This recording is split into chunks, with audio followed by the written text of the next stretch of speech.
Uma pessoa órfã é aquela que não tem pai, que não tem provedor, que não tem protetor. Jesus falou: eu não vou deixar vocês órfãos. Eu não vou deixar vocês sem provisão. Eu não vou deixar vocês sem proteção. Eu não vou deixar vocês órfãos.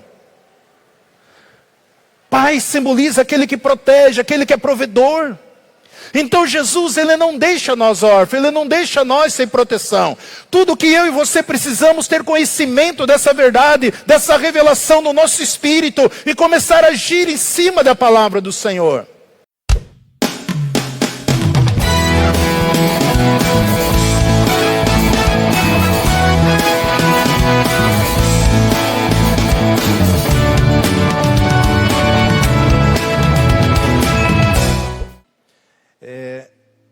Estarei hoje a 15ª ministração. Domingo que vem, querendo Deus, vou ministrar uma outra, a 16ª. E ela é bem profunda. Estou orando, falei: Deus, me dá graça para que eu possa transmitir de uma forma que a tua igreja entenda a sua palavra, aquilo que o Senhor tem revelado no meu espírito, no meu coração. Então, alguma coisa que eu estou falando aqui, não joga fora. Porque muitas vezes nós aprendemos meia verdade e achamos que era verdade. E aquilo que você não conhece, você não toca, você não busca, você não recebe. Então, muitas coisas que eu vou falar aqui, guarda na tua mente, depois você vai ruminando e ela vai descer no teu espírito e Deus estará edificando a sua vida. Eu coloquei como subtítulo: no poder de Deus. Atos 10, 37 e 38.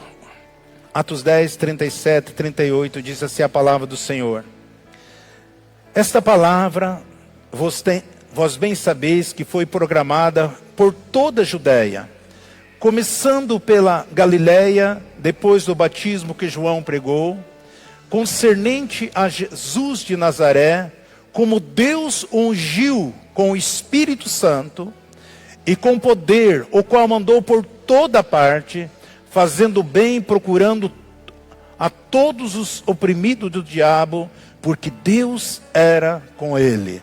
Louvado seja o nome do Senhor. Nós vemos aqui a palavra do Senhor dizendo referente à pessoa de Cristo Jesus. Lucas escreve aqui, referente a essa palavra, bem sabeis que ele foi programada por toda a Judéia, começando pela Galileia, depois do batismo de João. Ou seja, o ministério de Jesus, ele começou a partir do momento que ele desceu a água do batismo. Nós sabemos que a Bíblia diz que quando Jesus desceu a água do batismo, ele tinha cerca de 30 anos de idade. Até aquela época, uma pessoa, para ser maior de idade, ele tinha que ter acima de 30 anos. E esse foi o motivo que Jesus, quando ele era maior de idade, então ele, como homem, ele obedecendo a palavra de Deus, obedecendo os princípios de Deus, quando João estava batizando o Rio Jordão, Jesus desceu ali. E a partir daquele momento, o Espírito Santo de Deus se apoderou sobre ele. E o autor diz aqui, concernente a Jesus de Nazaré, o versículo 38, como Deus o ungiu com o Espírito Santo e com poder. Ele falou com referente a Jesus de Nazaré, Deus ungiu com o Espírito Santo. Eu tenho ensinado que a palavra Cristo não é o sobrenome de Jesus. Cristo é unção. Cristo na minha vida, Cristo na sua vida, é unção de Deus, é o Espírito de Deus. Assim Deus fez com Jesus, seu Filho, o qual andou por toda parte, fazendo bem e curando a todos oprimidos do diabo, porque Deus era com ele. Qual foi o objetivo? Jesus, ele desceu a água do batismo. Não existe nenhum registro nas Escrituras de um milagre, de algo sobrenatural acontecendo no ministério de Jesus, sem antes ele descer a água do batismo, sem antes o Espírito Santo vir sobre ele. A partir desse momento, o texto diz que Jesus, foi batizado ali por João, o Espírito de Deus veio com poder sobre ele. Então eu tenho ensinado, nós recebemos o poder de Deus, nós recebemos a autoridade de Jesus, nós recebemos a habilidade do Espírito Santo, nós temos a palavra que é viva e eficaz, a palavra de Deus é o próprio Deus que manifesta através das nossas vidas. Então quando Jesus sai da água, o Espírito Santo vem sobre ele. Querido, não existe nenhuma manifestação registrada antes de Jesus descer as águas. Se houve manifestação na vida de Jesus, aconteceu a partir do momento que Jesus tinha maturidade, depois dos 30 anos. Então ele recebe o poder. Ele era o varão perfeito, Jesus o varão perfeito. A partir desse momento, Jesus, ele tem toda a maturidade. Muitas vezes nós queremos fazer tantas coisas em prol do reino de Deus. Muitas vezes nós pecamos por querer fazer sem maturidade, sem experiência, sem estrutura, sem uma base cristã. Muitas vezes nós queremos fazer por impulso das nossas vidas. Isso não vai dar certo. Nós precisamos ter a maturidade. Nós precisamos ter a imagem de Cristo completa dentro de cada um de nós. Muitos dizem, pastor, eu quero mais e mais poder. Nós aprendemos assim, no passado eu aprendi, se você quer mais e mais poder, você tem que jejuar mais, você tem que ir para o monte, você tem que orar mais, você tem que fazer isso, fazer aquilo, para que você tenha mais e mais poder. Eu aprendi assim, nos ensinaram assim. Se alguém me chamasse para fazer algum trabalho, alguma visita, tal, não, você precisa estar jejuando, você precisa estar orando mais, você precisa isso. Isso é uma religiosidade que foi embutida nas nossas vidas. Então muitas vezes você diz, pastor, eu quero crescer em poder, eu vou jejuar mais e mais. E eu vou dizer, você vai ficar mais fraco ainda por falta de conhecimento. O maior inimigo nosso é a falta de conhecimento. Eu jejuo toda semana, eu oro todos os dias, eu tenho todo um sistema, mas isso não... Por quê? Porque o jejum, ele é para mortificar a minha carne, o velho homem, essa velha natureza, não para adquirir poder.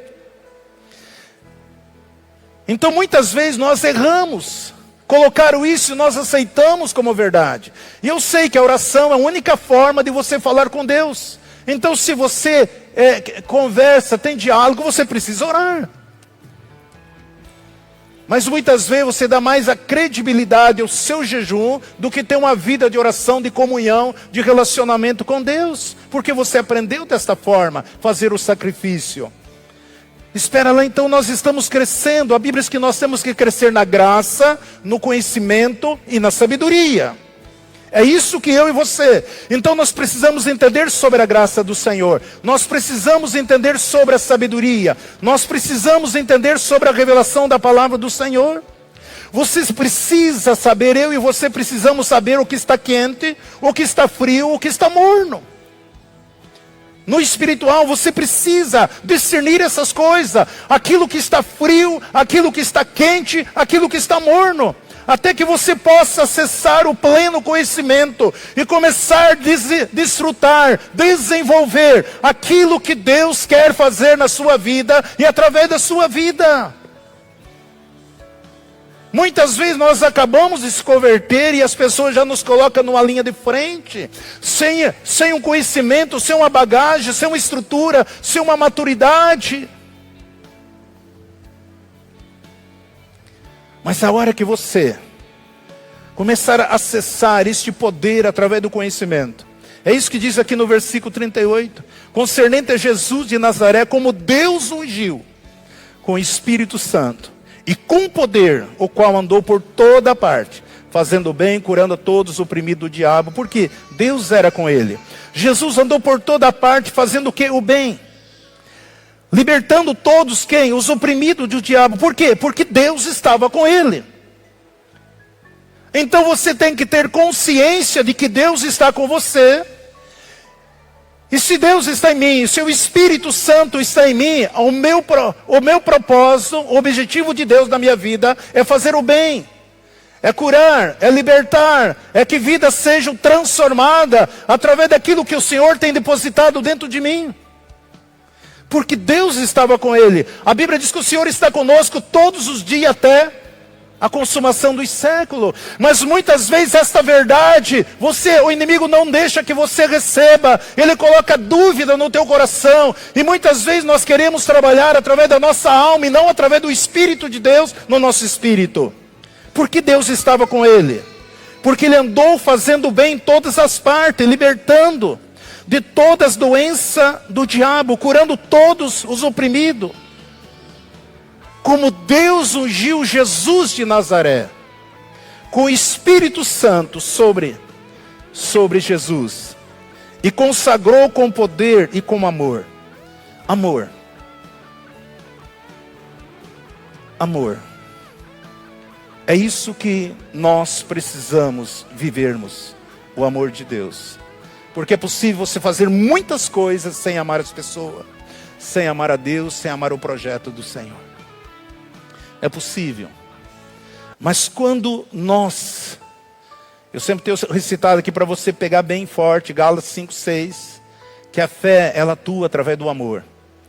Então, através do amor, no amor de Deus, Jesus no meu coração, Jesus no meu espírito. Então Jesus, ele saía curando, libertando. Então, através, o Espírito Santo consagrou, com poder e amor, para que ele pudesse fazer o bem por todas as partes onde ele estivesse, porque Deus estava com ele. O poder fluiu porque ele fazia o bem. Sem fazer o bem, não tem como o poder fluir. Muitas vezes eu quero fazer, eu quero me destacar, eu quero aparecer. Precisamos fazer o bem. Vamos falar sobre quando Deus construiu a arca, que simbolizava a pessoa dele. A arca no Velho Testamento era a presença de Deus. E se o Espírito Santo de Deus está em nós, então como que se construía a arca? A arca era feita de uma madeira por nome de acácia. Era uma madeira, uma árvore muito informe, difícil de trabalhar, muito resistente, mas difícil de trabalhar. E a arca, ela era revestida toda de ouro por dentro e por fora. Então revestiu, a arca era feita dessa madeira de acácia, difícil, o marceneiro tinha que ter uma habilidade muito grande para fazer. Por que a Bíblia diz que enfatiza que era essa madeira, uma madeira torta, difícil de trabalhar?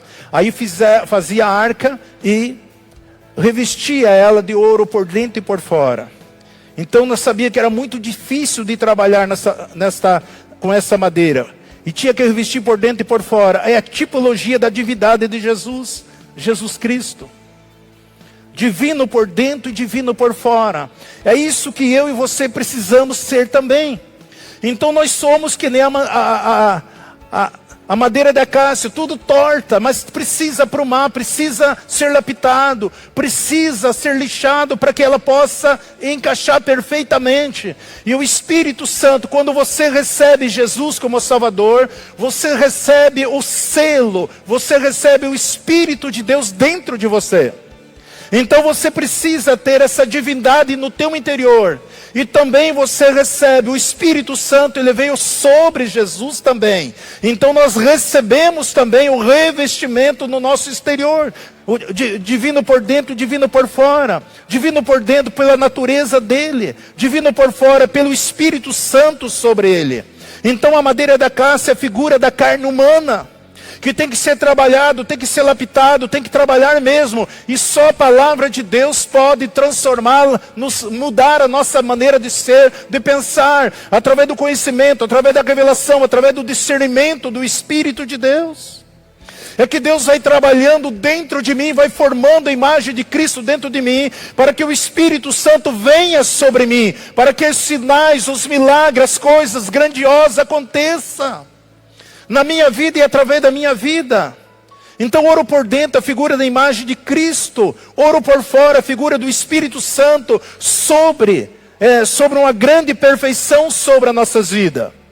Por isso que Jesus, ali na sinagoga, ele diz: o Espírito Santo do Senhor está sobre mim. O Senhor me ungiu para curar, para abrir os olhos dos cegos, para curar os doentes, para libertar os cativos, aqueles que estão no cativeiro.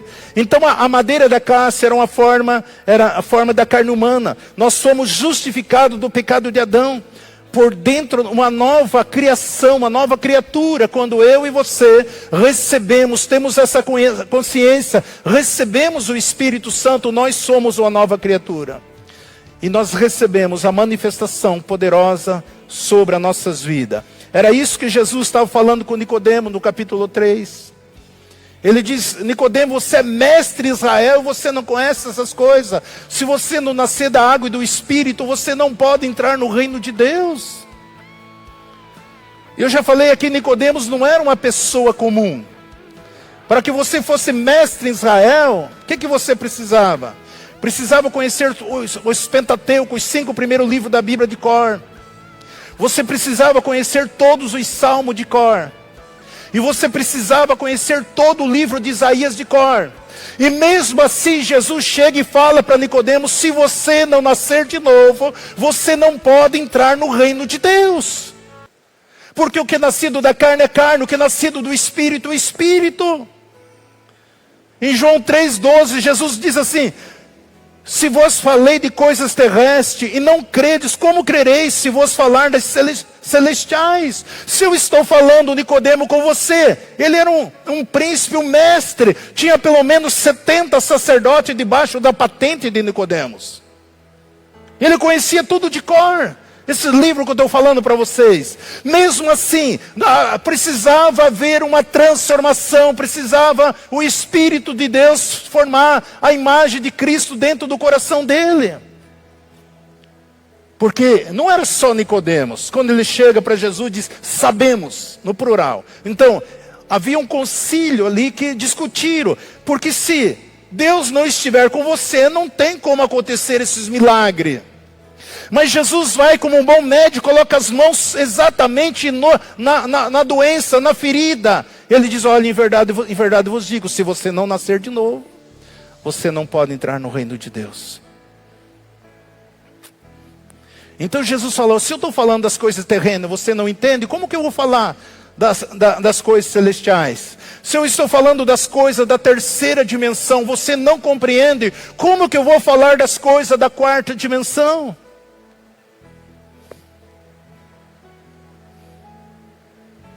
Então como que eu vou entender lá? Porque as coisas terrenas são as coisas reveladas. Muitas vezes elas são reveladas por figuras, muitas vezes elas são reveladas por tipologias. São as coisas terrenas. As coisas celestiais são as coisas que é do Espírito Santo. E ele está nos revelando, ele vai revelar ainda mais e mais, ainda abrindo nossos olhos do entendimento, do nosso coração, abrindo nossos olhos do Espírito.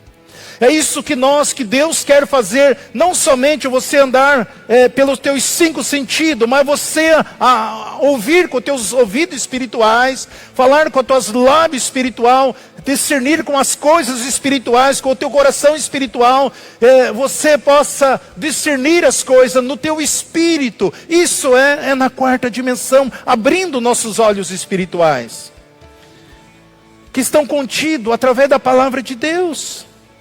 Elas estão na palavra, através da palavra de Deus. Você buscar a revelação, a palavra rema, não a palavra logos. A palavra logos é o conhecimento teórico da palavra. Mas quando você tem a palavra rema, a revelação da palavra de cada texto, isso transforma, isso edifica, isso nos leva a viver uma vida vitoriosa. João 14:8, Jesus diz assim: não vos deixarei órfão, voltarei para vós. Jesus está dizendo: eu não vou deixar vocês órfãos. É João 14:18, irmão. João 14:18. Não vos deixarei órfãos, voltarei para vós.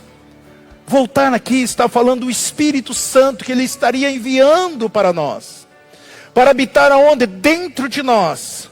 Órfão é aquele que não tem pai.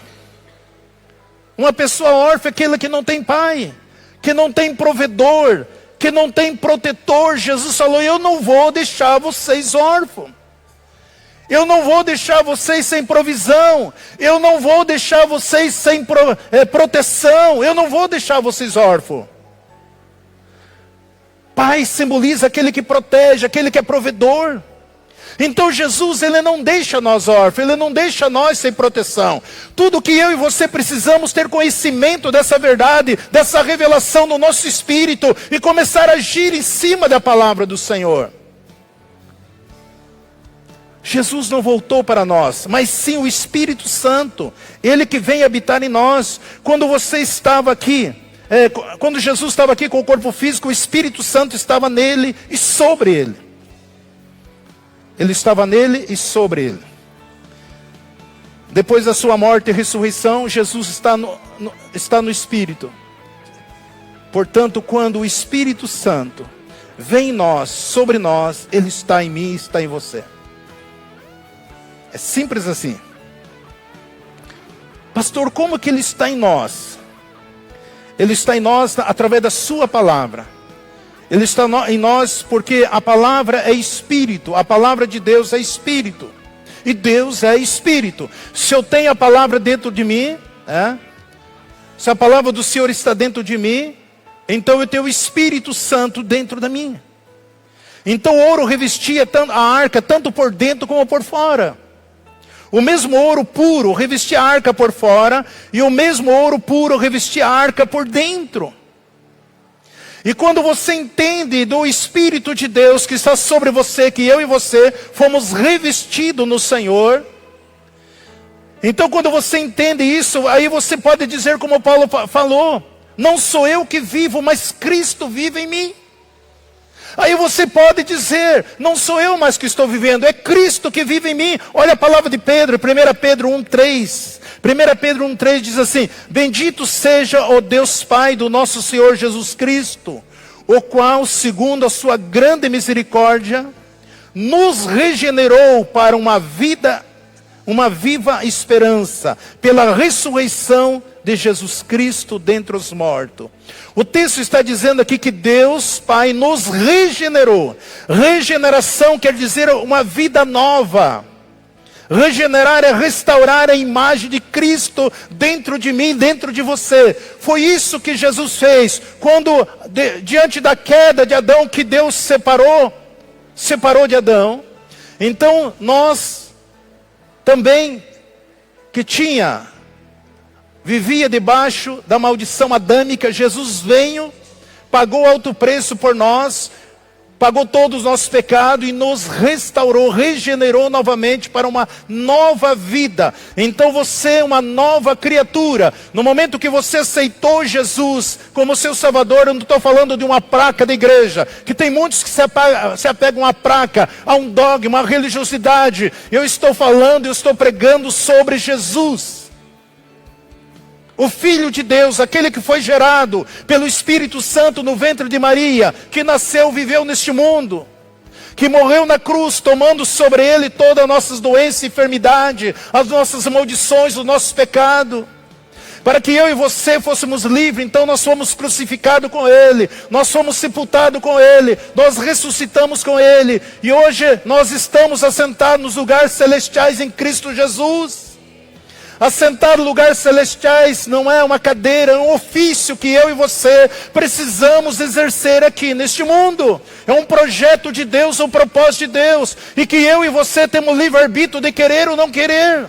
Só que o diabo quer que você viva que nem um animal. O que é um animal? Comida e bebida, está ótimo. Não, você tem uma alma, você tem um espírito, e que vive para todo sempre, e que um dia nós estaremos na eternidade, porque já estamos vivendo a eternidade, mas estaremos para com o Senhor para todo sempre. Jesus está dentro de nós, através do Espírito. A imagem é essa com que a queda de Adão foi perdida. Ela foi regenerada de novo. E também o nascer de novo. O novo nascimento que nós adquirimos, a imagem de Cristo. Nós precisamos ter a imagem dele dentro de nós. A Bíblia diz que Deus, nós vemos no livro de Gênesis, Deus nos fez a sua imagem e semelhança. A semelhança às coisas externas. A imagem é algo interno, aquilo que Jesus, que nós precisamos. Essa imagem, ela não é formada num piscar de olho. Essa imagem é o conhecimento, a revelação, a graça, o entendimento da palavra de Deus. Isso vai formando imagem dentro de você. São passos que nós vamos crescendo, desenvolvendo. A nossa rendição diária na palavra de Deus, a imagem de Cristo. É a forma que em nós, vai formando isso em nós. Quando nós negamos a nossa alma, nós tomamos a cruz, a imagem de Cristo é formada em nós. Então quando você nega a si mesmo, a imagem de Cristo, ela vai sendo formada dentro de nós. Sabe o que significa negar a si mesmo e tomar a cruz? Você sabe o que significa? Nós falamos muito sobre tomar cruz, mas às vezes não sabemos discernir isso aqui. Como que isso funciona? A imagem aqui tem como se fosse uma parede de vidro. Aqui, imagina uma parede de vidro, aqui tem uma porta.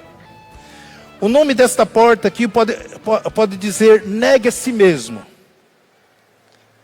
Ou se preferir, o nome dessa porta, porta é perder a minha vida. Então imagina eu tenho que entrar nessa parede de vidro, aqui tem uma porta de vidro.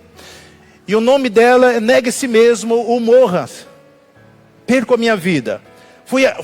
Jesus falou assim: quem quiser salvar a sua vida, perdê-la-á. Mas quem perder a sua vida, achá-la-á. O que é perder a vida, pastor? A palavra vida no grego, aqui nessa passagem, não é bio. Também não é zoe. Perder a vida, aqui está falando psique. Então não é bio, não é zoe, mas é psique. Então quem quiser salvar a sua alma, perdê-la-á. E quem perder a sua alma, vai achá-la. O que é perder a alma? É aborrecer a minha alma. É entristecer a minha alma. Não obedecer a minha alma. Então isso é perder a minha alma. Porque a nossa alma é incansável. A nossa alma não tem limite para ela. Querer todas as coisas que o mundo oferece. Então nós temos que dar um freio nela. Nós temos que fazer ela submeter o Espírito de Deus que está em nós. E aí quando você perde ela, aí você está salvo. Não obedecer. Salva a alma. É não fazer o que a alma quer. Perder a alma é não fazer o que ela quer. Então você não aborrece a sua alma. Você não pode entrar por essa sala, por essa porta. É isso que Jesus está dizendo. Imagina uma porta de vidro, uma parede de vidro, existe uma porta aqui. E para você entrar por essa porta aqui, você tem que mortificar a tua alma. Aí você entra por essa porta. Aí a tua alma, ela foi mortificada. Você salvou a sua alma, porque ela foi mortificada. Eu vou negar a mim mesmo. Eu vou negar a minha alma. Pronto, você entrou nessa sala. Isso é muito importante, porque eu sei que Paulo escreve em Gálatas que a nossa alma luta contra o nosso espírito, o espírito luta contra a nossa alma, é um gigante dentro de nós, dois gigantes, uma batalha contínua. Só que nós precisamos mortificar a nossa alma. Depois que entra essa porta, tem uma outra sala, que você precisa entrar, uma segunda. Na porta está escrito assim: tome a sua cruz. Você mortificou a sua alma, você matou a sua alma, você entrou na primeira porta. Aí existe uma outra porta, e essa porta quer dizer tome a sua cruz. Tomar a cruz é fazer o quê? Tomar a cruz é fazer a vontade de Deus e não a minha vontade. É a vontade do Senhor na minha vida. Então o processo assim, eu nego a mim mesmo, não faço a minha vontade e faço a vontade dele, a vontade de Deus. Aí você entrou na segunda porta. Então eu perdi a minha alma por amor a ele. Agora eu ponho a minha vida fazendo a vontade dele. E quando eu faço esses dois processos, eu nego a minha alma, eu tomo a cruz, e a partir desse momento que eu me torno discípulo de Jesus. É a partir daí. Depois de eu passar pelas duas salas, aí eu vou me tornar discípulo de Jesus. Pastor, você quer dizer que se você não passar essas salas, não são discípulos de Jesus? Sim, é isso mesmo. Não são discípulos, mas são salvos sim. Você é salvo, mas você não é discípulo. O Espírito Santo habita nele? Habita nele. O Espírito Santo está sobre ele? Não. Ele habita, mas não está sobre. Por quê? A imagem de Cristo não está formada nele? Não. Ela está na quarta dimensão. Ela está na quarta dimensão? Não. Essa pessoa está na quarta dimensão? Não. Mas ela está salvo? Sim. Está salvo. Ah, pastor, o que importa é estar salvo. Quem disse para você que o importa é estar salvo? Quem disse?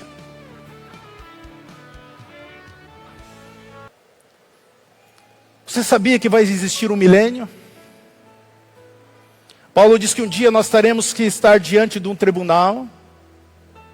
E nós vamos prestar conta de tudo aquilo que nós fizemos e deixamos de fazer. Nós não estaremos condenados. Eu vou escandalizar vocês aqui, eu tenho que falar mais na frente. Eu nem vou expressar aqui que é bem profundo. Aqui eu estou preparando vocês para falar sobre esse assunto. Chorar, ranger de dente. O que você aprende é lá no inferno. Não. Não é. Chorar e ranger de dente, eu vou falar depois, mais tarde. É para crente. Vai ter disciplina, vai ter o milênio. Nós vamos governar com o Senhor. Se você não está preparado para governar agora, a Bíblia diz que o Senhor nos fez rei e sacerdote. Como que você vai governar no milênio? Salvação importante é tudo para nós. Mas o importante é ser salvo? Não. Existe projeto, existe propósito. Existe um chamado, existe um agir da parte de Deus na minha vida e através da minha vida. O inimigo quer que você viva stand-by. Talvez você não imagina quantas pessoas estão sendo impedidas de entrar no céu por causa que você ainda não tomou a postura, não tomou a atitude.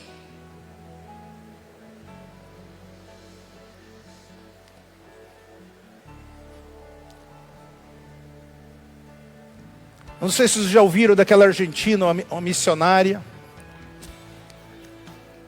que Deus chamou ela para curar os enfermos, libertar os oprimidos, semear a palavra.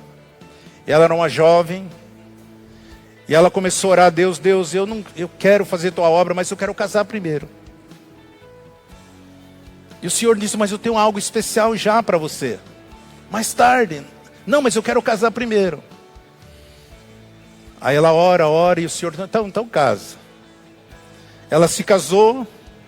Agora vocês vão fazer a obra. Não, mas eu quero ter filho primeiro. Eu quero ter filho. Aí Deus permitiu que ela tivesse filho. Aí ela falou: Deus, mas eu quero criar meus filhos para depois fazer a tua obra. E Deus permite que ela crie os filhos. E depois ela começa a orar: Deus, eu quero casar os meus filhos. E um dia ela estava sentada na varanda da casa dela. E passou um homem de Deus na rua. E ela estava numa cadeira na varanda. E ele voltou e olhou para ela. Ele diz assim: olha, Deus manda você preparar, porque Ele vai cobrar de você 250 mil argentinos que está entrando no inferno, por causa de você não obedecer a palavra dele.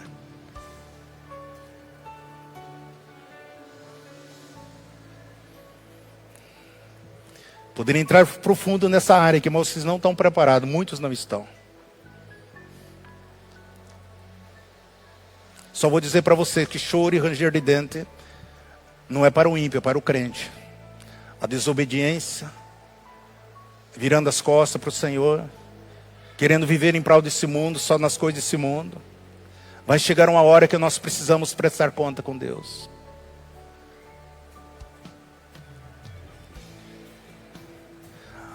Em Apocalipse 22:16 diz que o anjo do Senhor anota tudo que acontece à igreja. Tudo que eu estou falando, tudo que eu estou ministrando aqui, a Bíblia diz que tudo que nós falarmos aqui, nós prestamos conta. E eu tenho essa consciência aqui, do que eu estou falando aqui com vocês.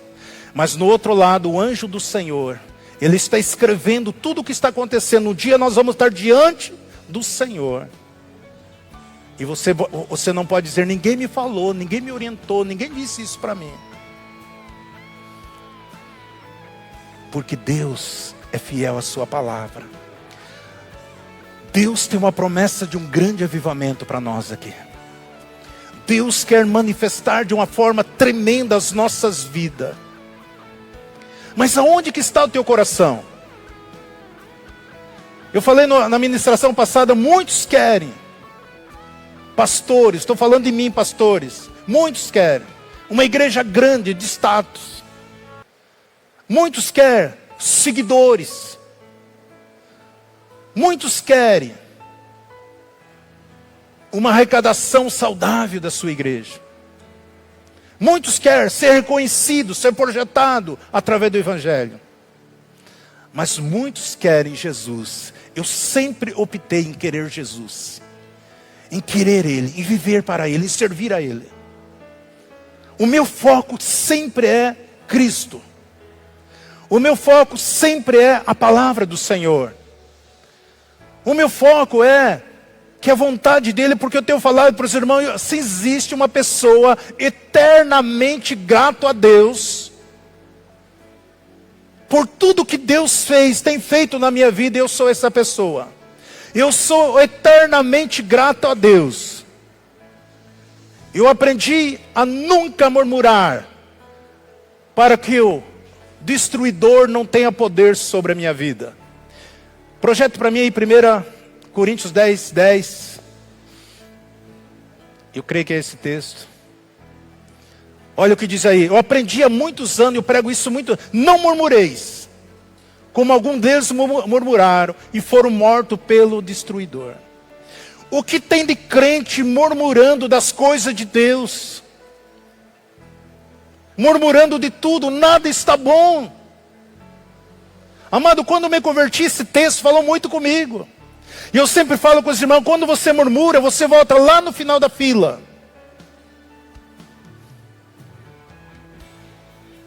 Murmuração é igual ao pecado de feitiçaria. Então essas coisas nós precisamos entendermos, crescermos, viver uma vida para o Senhor. Nós sabemos, nós somos uma geração que está prestes a ver Jesus face a face. Nós somos uma geração que muitos profetas estão dizendo que é a geração do arrebatamento. Nós somos uma geração que nós estamos vendo sinais e sinais acontecendo diante dos nossos olhos, dia após dia. Nós somos o povo da promessa. Nós somos aquilo que o povo estava esperando lá no Velho Testamento, esperando o Espírito Santo de Deus. Nós somos o povo que a humanidade está esperando a manifestação dos filhos de Deus. Quantas vidas, quantas nações estão sofrendo, estão presas, amarradas nas mãos do inimigo, esperando a manifestação dos filhos de Deus, a minha manifestação, a sua manifestação, o meu chamado, o seu chamado. O que você vai apresentar para o Senhor, se Ele te buscar hoje?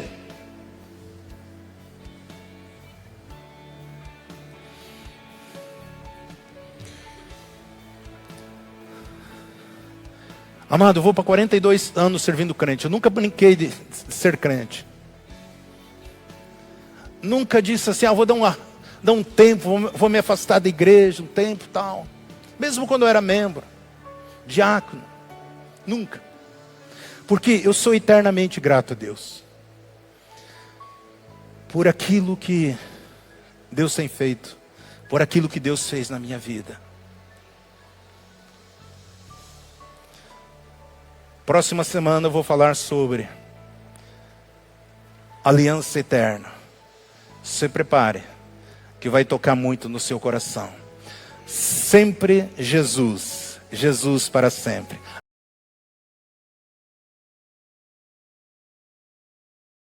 Embaixadores no YouTube. Embaixadores no WhatsApp. Embaixadores no Facebook. Embaixadores no Instagram.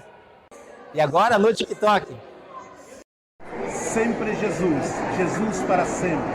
Deus abençoando vida através de vida. Glória, aleluia, Senhor.